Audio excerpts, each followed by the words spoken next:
And are you happy with how things ended? Yeah. Best season ever! It's the best. It's the best season ever. I finished Game of Thrones about a week ago. It was an insane journey, and I thought the finale was pretty good. Whoa, whoa. What the Now, the main problem I've seen people have with the finale is the treatment and conclusion of characters. So let's go over them, starting with Daenerys Targaryen.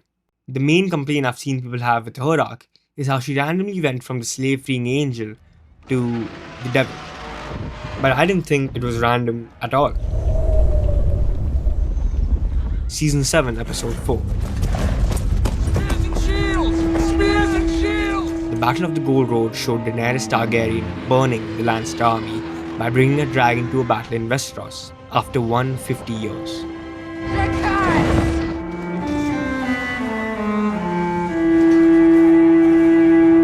Until this point, I still wanted Daenerys, Khaleesi, to wage war on King's Landing and take the Iron Throne.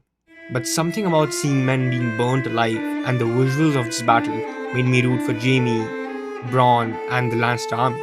And all I wanted in that moment was for Drogon to be taken down.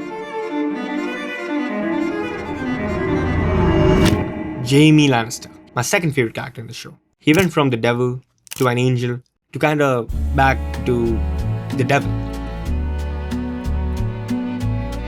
But how could he go back to Cersei? It doesn't make any sense. What about his redemption arc? Shut up.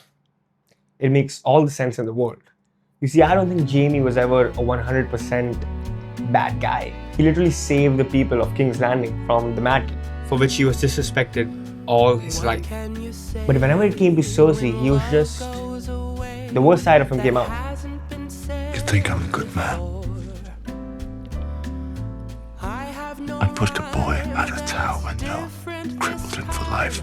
For Cersei. I strangled my cousin with my own hands, just to get back to Cersei. I would have murdered every man, woman, and child in Riverrun for Cersei. What can I say? My boy was just lost in the sauce. My bad. Whatever Jaime and Cersei had going was weird and disgusting to us. But from their perspective, their bond is unlike any other. They literally came out the womb together. And now they do each other. Anyway, we would see moments where Cersei would kind of manipulate Jaime and tell him that it was them against the world. And eventually, that became Jaime's truth. Now, do you want to go? Yeah, I'm supposed to go. Then switch it up and treat me. She wants the same thing. You promised sun, but you bring rain. I still love what you do to me.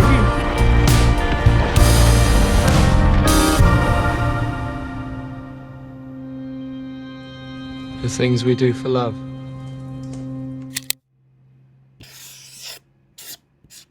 Tyrion Lannister. His journey in the show was also amazing. I saw a lot of people complain about his character getting dumb towards the end of the show, but I just didn't feel that way. I mean, he's always trying to avoid bloodshed and save the realm and protect the realm. So it's difficult for him to be right strategically all the time. And his final conversation with Jaime was just... that shit got me. I really liked Tyrion's end and the entire council room with Sam, Brienne, Sir Davos, and Bronn. It was just good vibes. The small council and the king's hand just worked. But the king... yeah, I can't defend that. That was very fucking random. And I didn't love it. But then comes the question of who should have been king. They say every time a Targaryen is born, the gods toss a coin and the world holds its breath.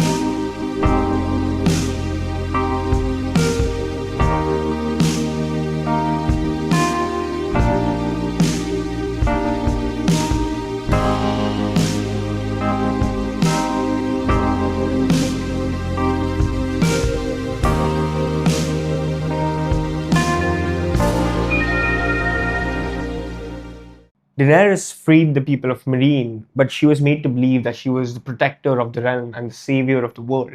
And the Iron Throne was her destiny. And once she sat on the Iron Throne, the world would be a better place. She went a little cuckoo, for sure. But Jon can't be king. You can't kill the queen, betray the queen, and then become king. What precedent does that set? Jon Snow saved the lives of the wildlings and literally died for them. But a lot of them fought and lost their lives for him too. Jon Snow leading the wildlings as they head to the north of the wall once again wasn't the ending he deserved. But for me, it just worked.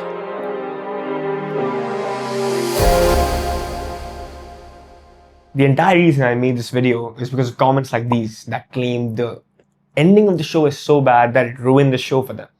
Complete baloney. A professor in my college who teaches filmmaking, by the way, told us not to watch GOT because the end is so bad it ruins the entire show. Fire him. I liked him until I watched GOT.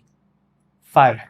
I mean, only recently I've seen some actually bad show endings with Stranger Things where the dialogue seemed to be dumbed down in the final season and there were a few plot holes and the entire tone had shifted. I still didn't hate it as much as The Boys do because they just spent a lot of their last season building another spin-off show, which is just, it was bad. I don't care if you like the ending of GOT or if you hate it.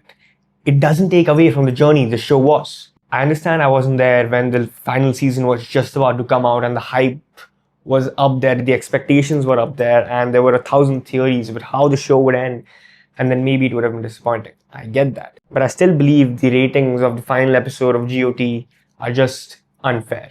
This show literally has the best episode in TV history. And I've seen Breaking Bad, I've seen Better Call Saul. The Battle of the Bastards, there's nothing like it. It was one of my favorite cinematic experiences of all time. And I made a little painting just to honor that very moment.